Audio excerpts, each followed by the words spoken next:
Hello traders, welcome to the Wednesday trade recap and forecast. So from the last Wednesday, let's see what happened. I was in two trades. I'm gonna go over them a bit later. First one was on EU. So let's find the last Wednesday. I believe it was somewhere around here, and there was a really nice opportunity which I did not get in, just did not fit my plan enough. I was seeing this very nice descending structure. So smaller descending inside of a larger descending right here. And the larger one was right here. And then I saw some nice momentum shift to the upside. So the opportunity was to get in on a break and retest right here. But for me, for the price to tag all the way down, it needed to show me a momentum shift. So it needed to print a candle that would probably be bigger than one of the impulse candles. Since I would then see a shift, I did not want to see I did not want to tolerate that sort of a momentum shift to the entry area. So I did not want to see an engulfing candle at this point. You would get tagged in and the trade would be running in some profit, but then the news would have taken you out if anyone was in this trade. I do believe it was a very, very high probability setup. I would have gotten in if we came down with two candles. So if we came down with two smaller candles, I would have 100% had my order on, or if a flag formation formed here, but we did not get any of that, so I did stay out of this trade. Price then started trending to the upside. Here we had a flag formation, but I stopped trading at 5 p.m. Friday, London time, and I start trading on 8 a.m. London time on a Monday. So this was no trade for me and it would have been a loss. So that is the exact reason why I avoid setups in this general time, because mostly they fail. Then there was an opportunity to get in on a long trade right here. So what was good about this trade, you had push up, range, no real momentum shift, so no real big red candles in this range. But again, that's not really that much of a confluence. What is the confluence is the push up, and then we continue to push up, one candle pullback, and then we continue with a nice break. So this was a good setup, but on a Monday for me this break was not enough, especially on the euro and the US dollar pair. I wanted to see a bigger break. I wanted to see something like this. Then I would consider taking a trade. This was just too small for me, but for anyone that got in this trade on a break and a retest, would have banked some percentage. So yeah, just did not fit my plan with the break. It was not enough for me personally. I did get in on a long trade right here. So why did I take this one? Well, what I was basically seeing a V reversal. This could be a small range, but we just continue straight away. One candle pullback and we continue. This break to me looked a bit better than this one. Maybe they're kind of the same, but again, I was happy to take this trade. Set my order right here. It was also a Wednesday, so if this trade happened on a Wednesday, I maybe would have taken it. But it was on a Monday. Mondays and Tuesdays, I'm a bit more patient, a bit more conservative with the entries. So yeah, this one I was happy to take. And I got taken out for a 1% loss on this trade. So yeah, took a 1% loss here. And the current price action is looking very, very nice. We have some really, really large momentum. We even ended the momentum with a nice clean close. So I'm 100% looking for a flag here, or I'm looking for a break and a retest. Spread hours are coming. Usually on a large sample size, from my experience, we do get a flag formation right here. So during spread hours is usually when the flag forms. Because there is no wick on the top, I do not need to see a range. Best possible scenario would be a nice quick flag formation. So yeah, definitely on my watch list. Most of the dollar pairs are on my watch list. I am looking to buy. I really like this momentum and I like the clean close on top. Market is definitely moving up. This is not a corrective phase, so we have seen some nice strong blue impulses, and now we're seeing another strong blue impulse push things to the upside. Okay, then we have the euro and the Japanese yen. So for this pair, let's find Wednesday. Let's see, when was Wednesday? It was around here. So from my last recap, we broke the low, retrace, broke the low, aggressive retrace, moved down, but then we aggressive retrace, broke the low, retraced, kind of got on a V reversal. So I did take a setup. I believe it was somewhere around here. Yes, this flag formation right here. I did take this trade.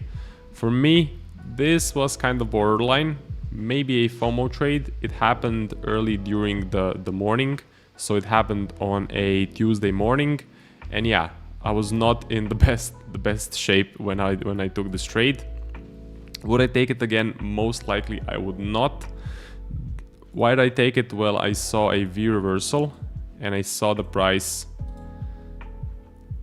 So I saw a V reversal and I saw a range, and I saw the price continue to the downside.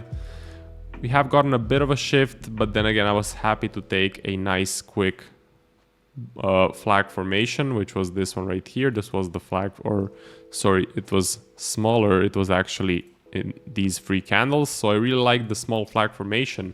The fewer the number of the candles, the more high probability it is, especially when you finish without a wick, when you get this sort of a clean close on the bottom. So yeah, this was a 1% loss, but if I had a bigger stop, maybe it would have worked. Again, we can't really evaluate the markets like that. I do backtest with a 12 pip stop loss. So with a 12 pip stop loss, I got taken out for a 1% loss on this trade. Why would I not take this trade again? Well, because the price action is more range bound, as you can see here, stuck in range, especially on a Tuesday. Mondays and Tuesdays predominantly range bound days. So this was the first breakout out of a range.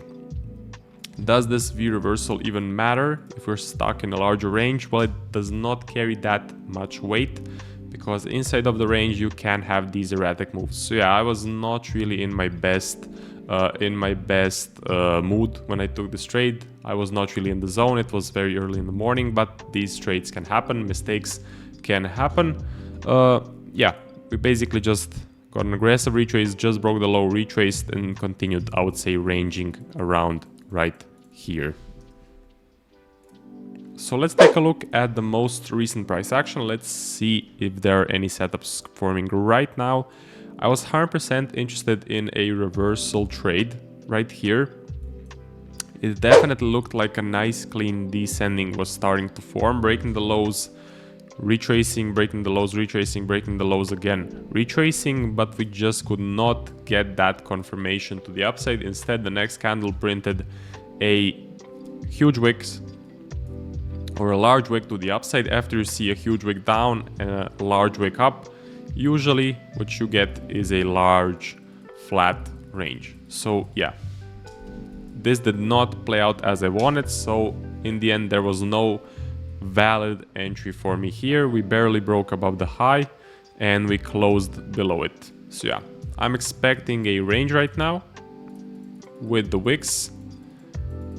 This is obviously a news candle. Usually news candles print these huge wicks. So yeah, after a news candle, usually you get a larger, wider range. I'm looking for a large push up, or I'm looking for a large push to the downside. I am being careful because the first move after news candles and then a bit of a range, the first impulse usually fails. So I need to be aware of that the first move after news candles and a range usually fails.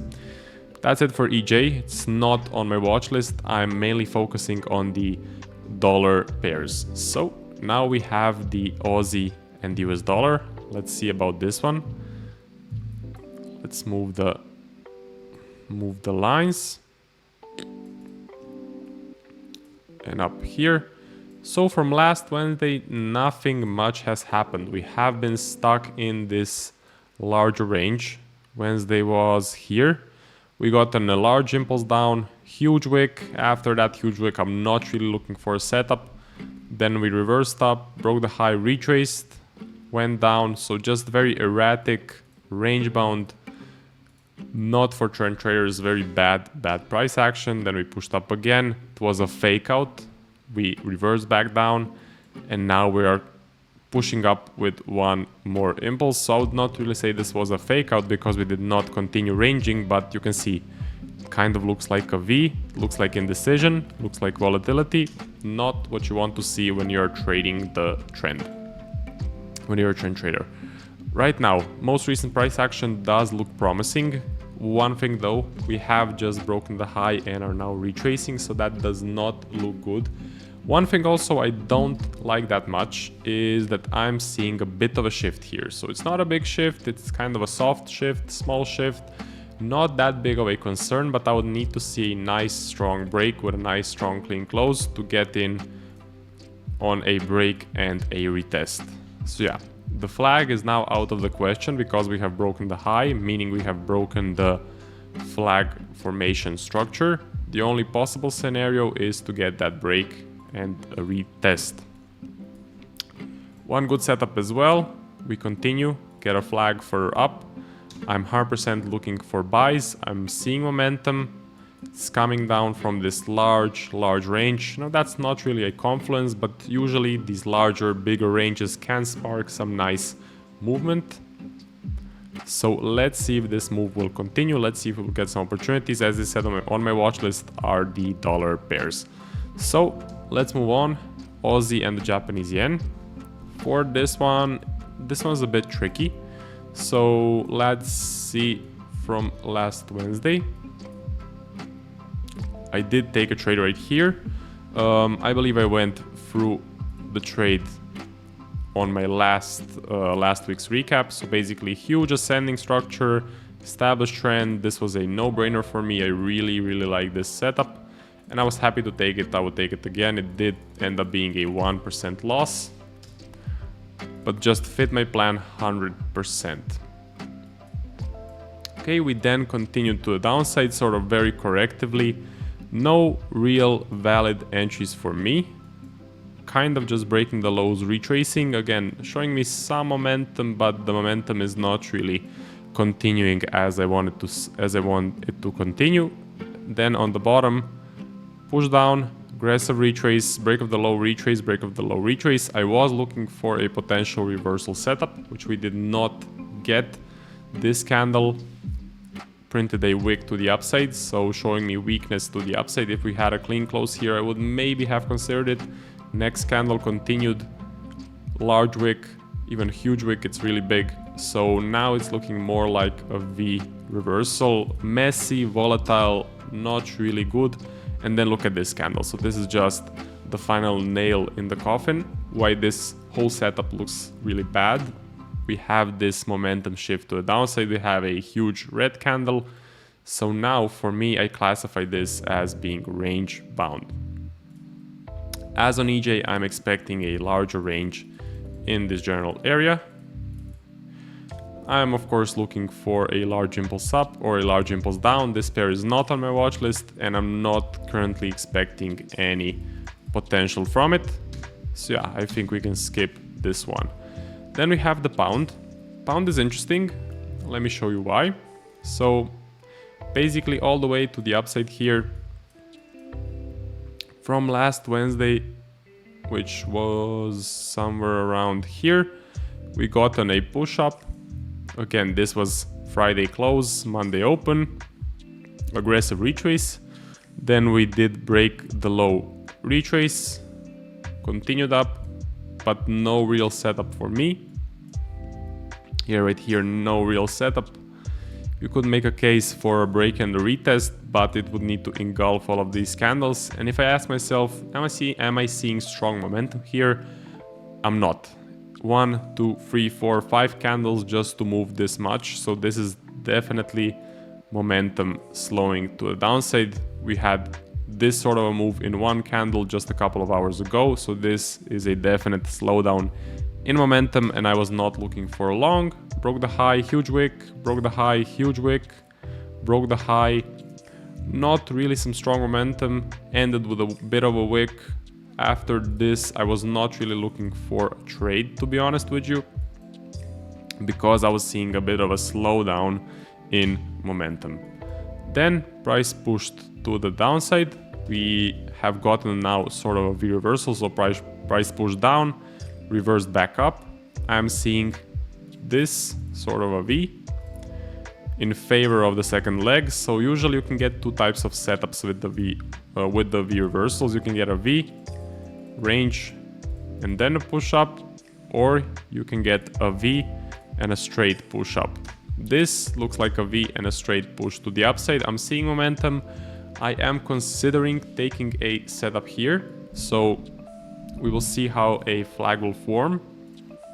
If we get more of a range, I will consider getting in on a flag on the pound. Again, currently it's looking okay, but not that special. I would prefer getting a push up and a break and a retest like this. Also, this candle is now starting to show a shift. It's not showing a shift yet, but for it to go down, it will print a definite shift in momentum. So I would much rather see this break the high, give me a nice break and a retest, or break the high, continue, show me a nice flag. That's what I would prefer than a flag. So yeah, that's kind of it on the pound. I'm seeing momentum and I'm looking for a buy, but I'm being careful because it's not looking that clean. NJ, for this one, let's see what is happening. So last Wednesday, nothing much. I mean, we did sort of get this flag formation right here, but it was on a Friday. Actually, it was midnight after double wicks, bit of a shift here. So this flag formation did not really fit my plan. I believe we got another flag formation. Yeah, this one right here. So another flag formation on the New Zealand Japanese yen. And for me, this one did not fit my plan as well, because I was seeing a bit of a shift right here. So I was in this one candle and I saw a large wick. So yeah, this flag had a momentum shift, also this wick. Not happy to take it. Look, 3 candles down, it took 1 candle to take them out. So yeah, definite momentum shift. Broke the low, retrace, broke the low, retrace, broke the high, left the wick, so huge wick down, large wick up. This looks like a news candle. I expect a larger range after that sort of a candle. Now we're getting a V reversal. Am I looking for a flag right here? No, I'm not. This barely broke the high, left a huge wick, momentum shift. Am I looking for a break and a retest setup like this? No, I'm not, because again, this barely broke the high, left a huge wick, retraced, also a bit of a shift here. So I expect this to fail and continue ranging. What I would like to see, I would like to see this V, bit of a range, push up, and then I would look to get in on a nice long setup somewhere in the uptrend. So yeah, let's see if we can produce a nice uptrend from this V reversal. Then I would be definitely interested in some buys. That's about it. I mean, EU is the only pair that's looking really good. Aussie US dollar, it's looking okay, has potential, and the pound is looking okay, has some potential, but let's see how things play out. That's it for this video. See you guys in the next week. If we get some nice clean setups, I will probably make a recap on a Friday. But again, that's all up to the markets. Good luck with your trading, and I will see you guys in the next video.